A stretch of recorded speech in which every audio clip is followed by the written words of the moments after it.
Her family sat with the fake bride, so they planned this, or were they fooled? She was standing at the altar in my dress, and no one looked surprised except me.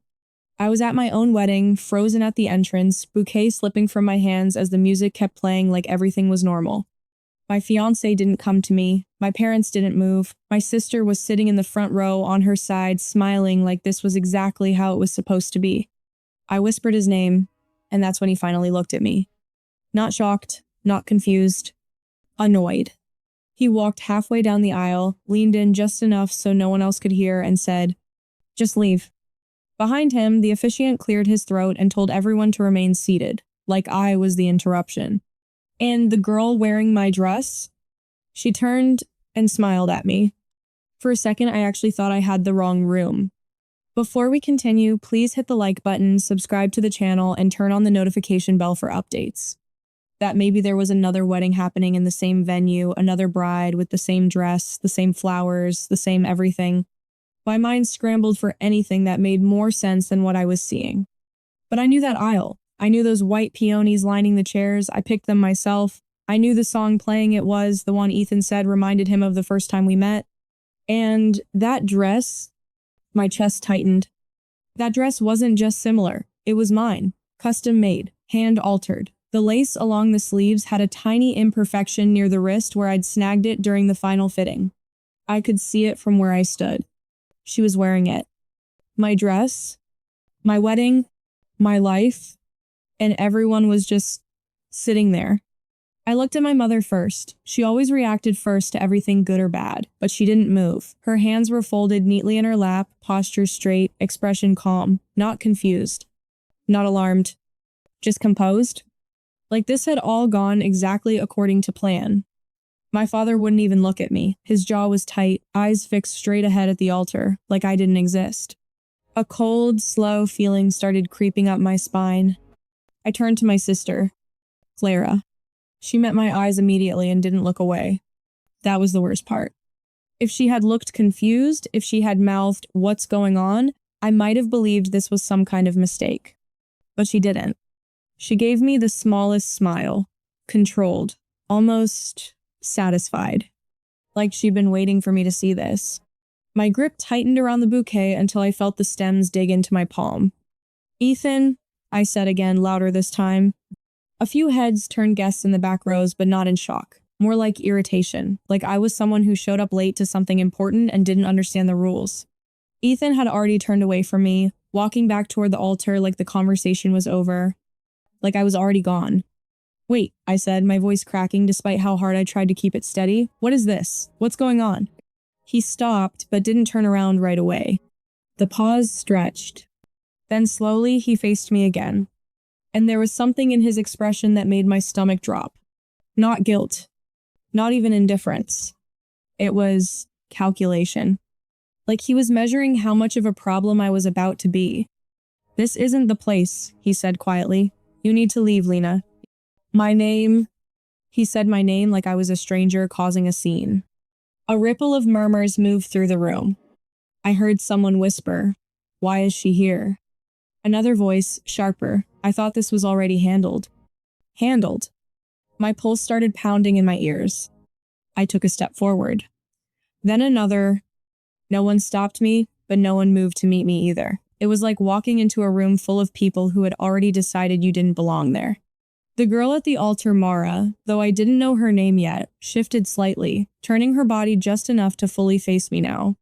Up close, it was even worse. The veil framed her face, but I could see her clearly now, calm, composed, not nervous like a bride should be. Confident, like she belonged there. Like I didn't. Her hands were clasped in front of her, fingers resting lightly against the exact bouquet I'd chosen weeks ago. Even the ribbon tied around it was the same shade I'd argued over with the florist. Everything was right. Except her. "Take the hint," someone muttered from the front row. I looked again, this time at Clara. She leaned slightly toward our mother and whispered something, and they both shared a brief, quiet look.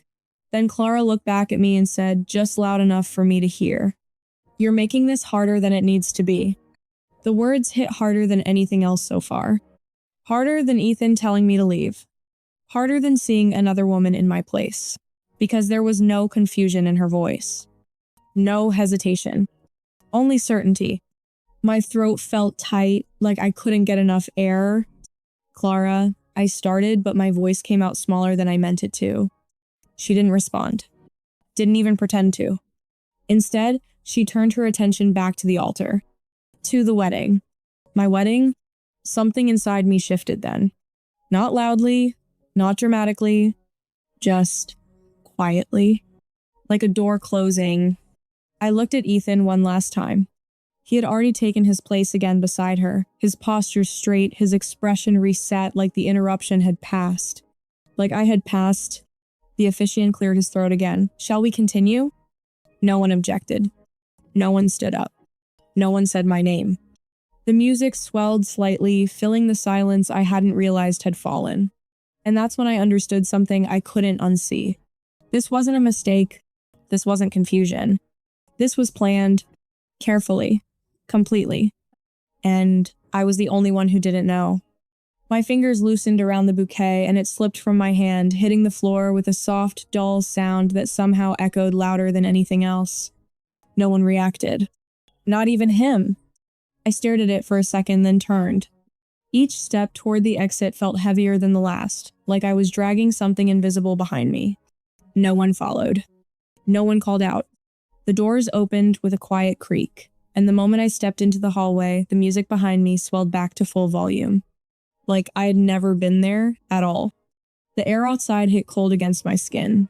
I didn't remember walking through the lobby, didn't remember how I got past the front desk or out the main doors.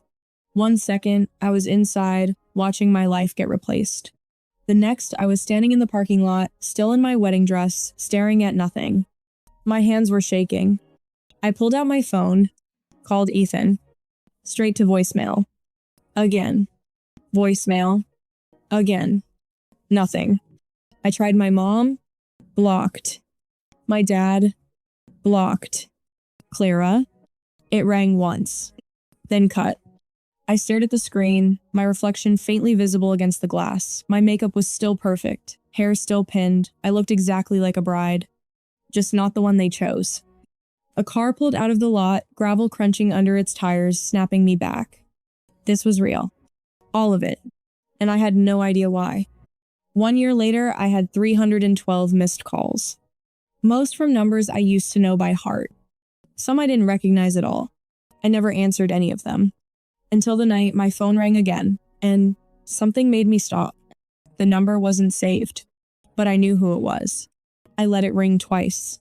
3 times. Then I answered. I didn't say anything. Neither did they. For a few seconds, all I could hear was breathing on the other end. Then, Lena, Clara.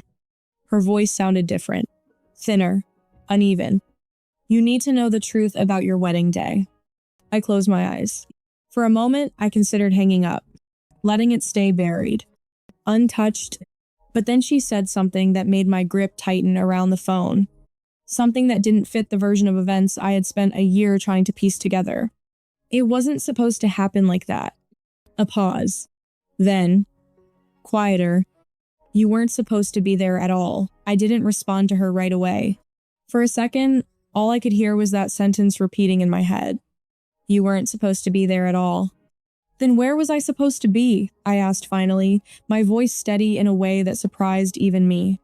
There was a pause on the other end. Not long, but long enough to feel deliberate. "Lena, it's not something I can explain over the phone."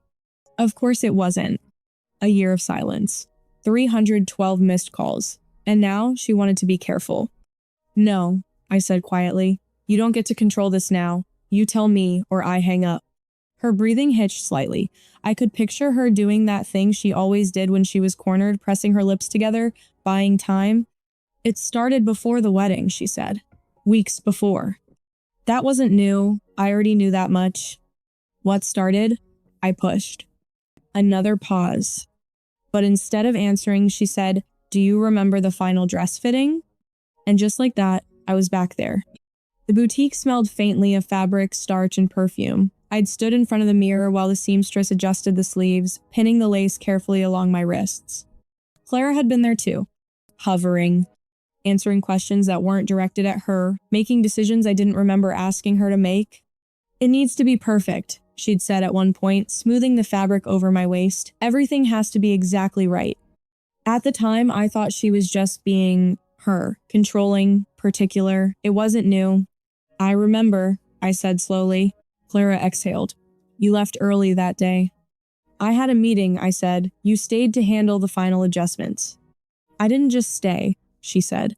Something in her tone made my stomach tighten. What does that mean? It means I signed for it, she said, as you. The words landed, but didn't fully register at first. You what? The dress, she clarified. The final paperwork. The pickup authorization. I signed your name. My grip tightened around the phone. That doesn't make any sense, I said. Why would you? Because they needed it to match. They? I cut in sharply. Who is they, Clara? She didn't answer that. Instead, she kept going, like I hadn't spoken. A few days later, the invitations were updated, she said. Digital confirmations, seating charts, everything was adjusted. A cold, familiar feeling crept back into my chest. I didn't change anything, I said. I know, she replied. Silence stretched between us. You're telling me someone changed my wedding plans? I said slowly, used my name, took my dress, and no one thought to tell me? Her voice dropped. They thought you knew. I let out a short, disbelieving laugh. That's not even possible. Lena? No, I cut her off. You don't get to say that like it explains anything. I showed up to my own wedding and got told to leave, by my fiancé, in front of everyone. And you're telling me people thought I knew? My voice rose despite myself, the memory hitting harder now that I was saying it out loud. Then explain this, I added. Explain why Ethan looked at me like I was the problem. Clara didn't answer immediately. When she finally spoke, her voice was quieter. Because that's what he was told. A sharp, immediate anger flared in my chest. Told what? That you weren't coming, she said. That you had already backed out. My mind snapped to something I hadn't thought about in months. The email. The one buried in my spam folder. Final confirmation Lena declined attendance. You sent that, I said, the realization settling in with a sickening weight. No, Clara said quickly. I didn't send it. Then who did? This time, the pause was longer. Too long. I don't know, she said. I didn't believe her. Not fully. Not with everything else she'd already admitted. You expect me to believe that? I asked. I'm telling you what I can, she said, a hint of frustration creeping into her voice now. You think I had control over all of it? I didn't.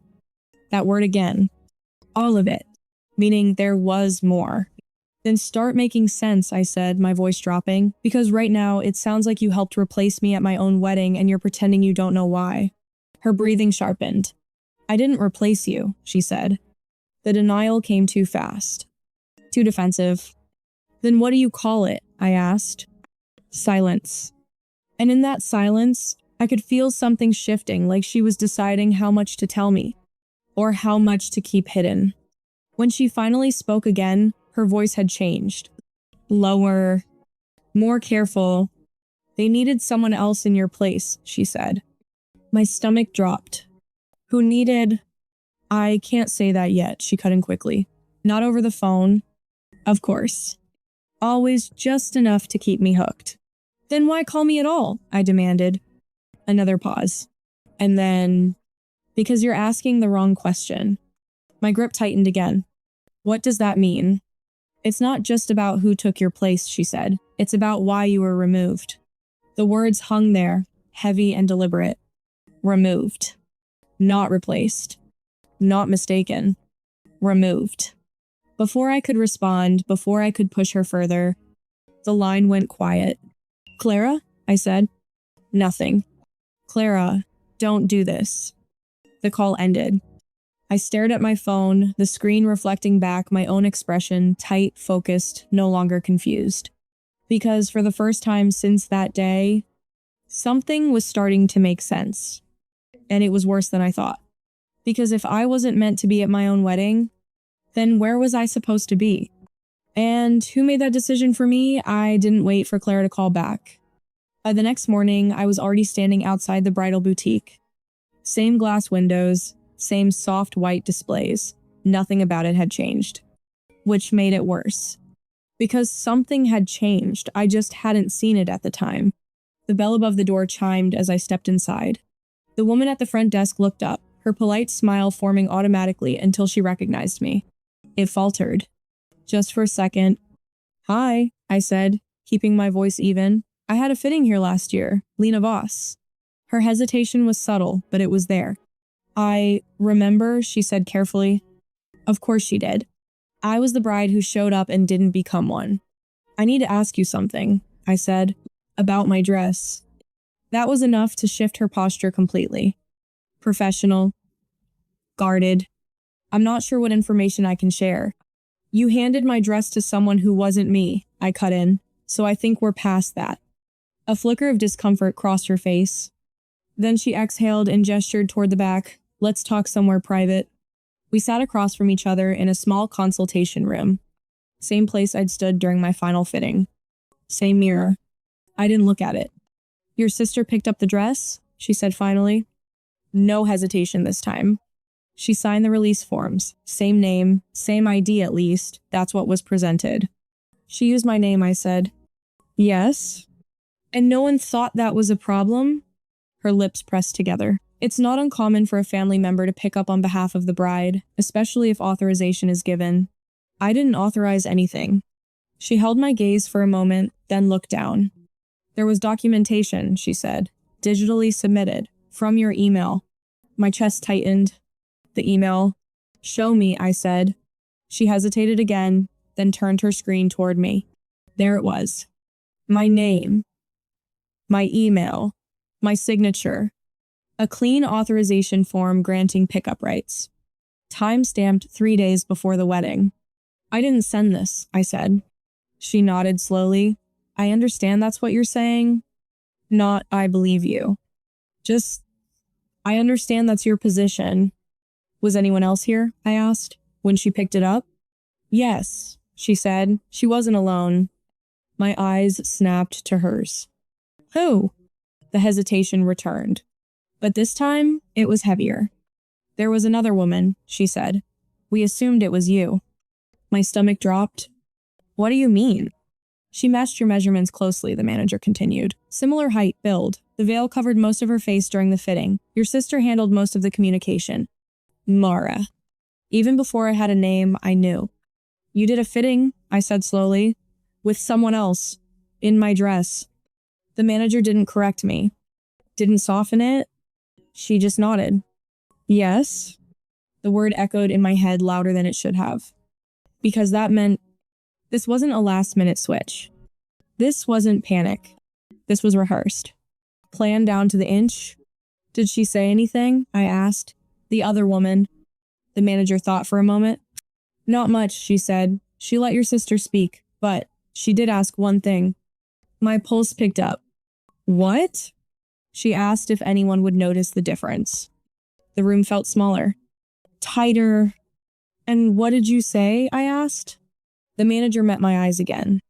I said, "Not if everything else stayed the same." "Everything else." "The venue, the guests, the groom, my life." I sat back slowly, trying to keep my breathing steady. "They replaced me before the wedding even happened," I said, more to myself than to her. No one corrected me. I left the boutique with more than I came for. But not enough. Not nearly enough. Because now I knew how they did it. Just not why. And that question was getting heavier by the second. That night, I went through everything again. Emails, messages, old photos, looking for anything I missed. Anything that didn't fit. And then I saw it, a message request I never opened. Sent the day after the wedding. No name. Just a photo. My fingers hesitated for a second before I tapped it open. It loaded slowly. And when it did, my breath stopped. Ethan, standing beside her.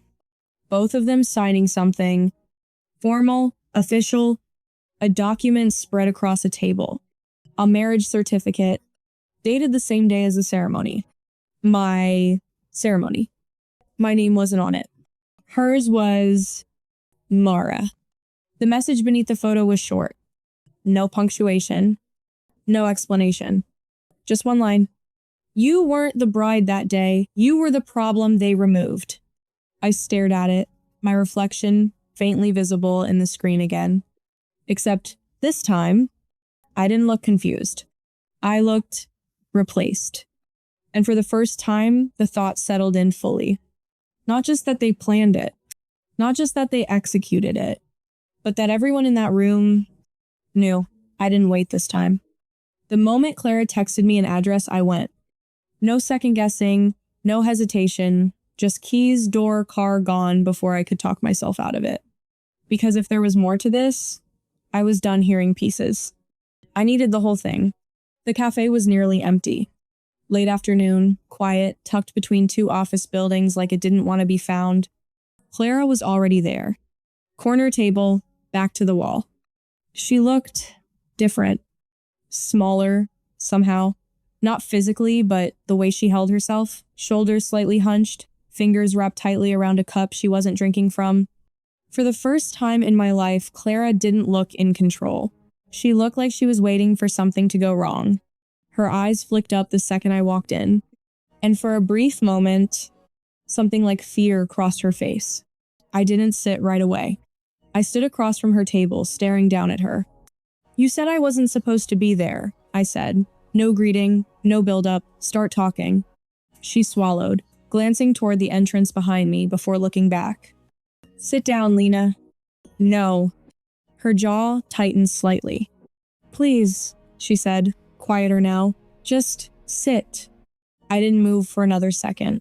Then slowly, I pulled out the chair and sat across from her. But I didn't break eye contact. Talk. She exhaled slowly, like she'd been holding that breath since the phone call. It wasn't random, she said. None of it was. I know that, I replied flatly. You already made that clear. Her fingers tightened around the cup. Ethan's company, she started.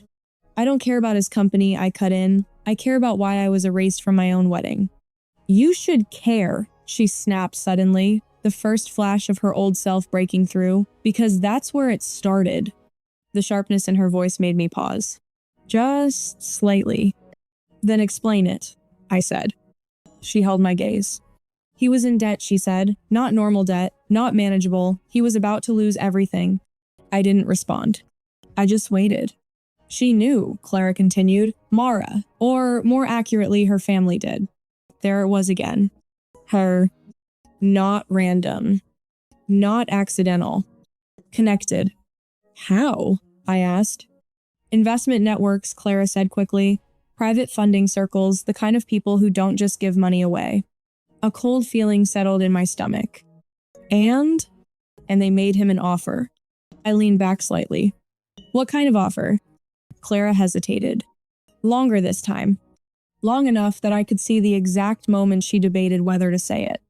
Then, they would clear his debts, she said. Stabilize his company, set him up long term. My voice came out quieter than I expected. In exchange for what? Clara didn't answer immediately. She didn't need to. I already felt it. The shape of it forming, but I needed her to say it. In exchange for him marrying Mara, she said. The words landed clean. No confusion, no distortion, just truth. I let out a slow breath, staring at her. So he traded me, I said. It wasn't that simple. It's exactly that simple, I cut in. He chose her. Clara shook her head quickly. No, he chose survival. The same phrase she'd used before. It hit differently now. Colder, more deliberate. And you helped him, I said. Her eyes flickered. I helped make it happen, she admitted. The understatement almost made me laugh. You forged my signature. You took my dress. You stood there while I walked in and got told to leave, I said, my voice tightening. That's not helping, Clara. That's replacing me. I didn't replace you, she said again, but weaker this time. Then what do you call it? I demanded. Silence. Because there wasn't another word for it. Not one that made it sound better. I leaned forward slightly. When was I supposed to find out? I asked. After? Never? Her lips parted. But before she could answer, her eyes shifted past me, toward the entrance, and everything in her expression changed. Color drained, shoulders stiffened, fear, real, unmistakable fear, took over. I didn't turn around. Not yet. Clara? I said slowly, watching her reaction. What is it? She didn't respond. Didn't blink. Just stared past me like she was watching something she couldn't stop. My pulse started to pick up. Who is it? I asked. Her voice came out barely above a whisper. You weren't supposed to find out. And that's when I heard footsteps stop right behind me. I didn't turn around right away. Something about the way Clara froze completely, like even breathing might make things worse, told me this wasn't just Ethan walking in to clean up a mess. This was something bigger. Slower, I pushed my chair back and stood. Then I turned. It wasn't Ethan. It was Mara. Up close, without the veil, without the distance of an altar between us, she looked exactly how I remembered. Calm. Composed. Like she had already calculated every possible version of this moment and chosen the one she wanted. You shouldn't be here, she said. Her voice even. Controlled. Not angry. Not surprised. Just certain. I let out a quiet breath. That's interesting, I replied, considering I could say the same thing about my own wedding. Her expression didn't change. Clara shifted slightly in her seat behind me, but didn't speak. Didn't interfere. Mara's eyes flicked briefly toward her, just enough to acknowledge her presence before returning to me. She told you, Mara said. It wasn't a question. Not enough, I said. But she started. A pause. Then Mara stepped closer to the table. Then let's not pretend this is about confusion anymore, she said. You know why it happened. I know what happened, I corrected. You don't get to decide what I understand. Something in her gaze sharpened. But still no emotion, no defensiveness. Just control. Ethan's situation was not survivable, she said. Without intervention, his company would have collapsed within months. Legal exposure would have followed. I'm aware he had problems, I said. What I'm not aware of is why that required replacing me like I didn't exist. Because you were not part of the solution, she said simply. The words hit harder than I expected. Not louder, just cleaner. Like she had said them before. Like she believed them. And you were? I asked. Yes. No hesitation. No apology. Just fact. I let out a quiet, humorless breath. So that's it? I said. A transaction? An arrangement, she corrected. One that benefited everyone involved. I laughed, then short, sharp. Everyone? I repeated. That's what you think this was? Her eyes held mine. You were not harmed in any material way, she said. You were removed from a situation that would have eventually collapsed. The room went very still. Behind me, I could feel Clara tense. You don't get to define harm for me, I said, my voice low now. Mara didn't respond immediately. Instead, she reached into her bag and pulled out a thin folder. She placed it on the table between us. Then define it yourself, she said. I looked down at it, didn't touch it yet. What is that? Everything you've been trying to piece together, she replied. Slowly, I opened it. Inside, documents, emails, financial records, copies of contracts, and right on top, the same authorization form I had seen at the boutique. My name, my signature, forged, but underneath it, another document. One I hadn't seen before, a contract between Ethan and Mara's family. Terms outlined in precise legal language. Debt clearance, equity transfer, marriage requirement, timeline, and one line that made my chest tighten as I read it. Original engagement to be formally dissolved prior to ceremony. My eyes moved faster now. Scanning, piecing it together. There's no record of that happening, I said quietly. There is, Mara replied, digitally. The email. The one sent from my account. Final confirmation, Lena declined attendance. My stomach dropped. You made it look like I left, I said. Yes. Simple. direct, no denial. I looked up at her. And my family? A brief pause. They were informed, she said. They agreed it was the least disruptive option. Least disruptive. The words echoed in my head. They watched me walk in, I said, and said nothing. They believed you wouldn't, Mara replied. That stopped me. What? They believed you would not attend, she said. The schedule, the confirmations, the documentation, it all indicated your absence. Clara let out a quiet, shaky breath behind me. They thought it was already done, she said softly. I didn't look at her. I couldn't. Because something inside me was locking into place now. Not just the how, not just the why, but the scale of it. You built an entire version of reality where I didn't exist, I said. Mara didn't argue, didn't correct me, because she couldn't, because it was true. And when I showed up, I continued, my voice tightening. You just continued. It was the only viable option at that point, she said. I shook my head slowly. No, I said. It was the most convenient one. For the first time, something in her expression shifted. Not guilt. Not regret. Just irritation. You're focusing on the wrong outcome, she said. Ethan's company survived. Jobs were preserved. Financial stability was restored. The system worked. I stared at her. The system worked, I repeated quietly. Clara let out a soft, broken sound behind me. And that was it. That was the moment something settled. Not anger. Not even hurt. Just clarity. I closed the folder, set it back on the table, then looked at Clara. You helped them do this, I said. Her eyes filled immediately. I thought, she started, her voice shaking. I thought it would be better than watching everything fall apart. I thought you'd adjust, I finished for her. She didn't answer. Didn't need to. I looked back at Mara. And you, I said, was any part of this personal? Another pause. Then, no, she said. And somehow, that was worse. The legal process took months, longer than I expected. But it moved. Because once I had the documents, once everything was laid out clearly, it wasn't just a betrayal anymore. It was fraud, forgery, identity misuse. The investigation pulled everything into the open. The emails, the altered confirmations, the signatures, the timeline. People who had sat in that room calm, composed, unquestioning, were suddenly being asked what they knew and when they knew it. And the answers didn't line up. They couldn't. Because the truth had never been clean. My parents stopped calling first. Then Clara, Ethan held out the longest. Dozens of calls, messages, voicemails I never listened to.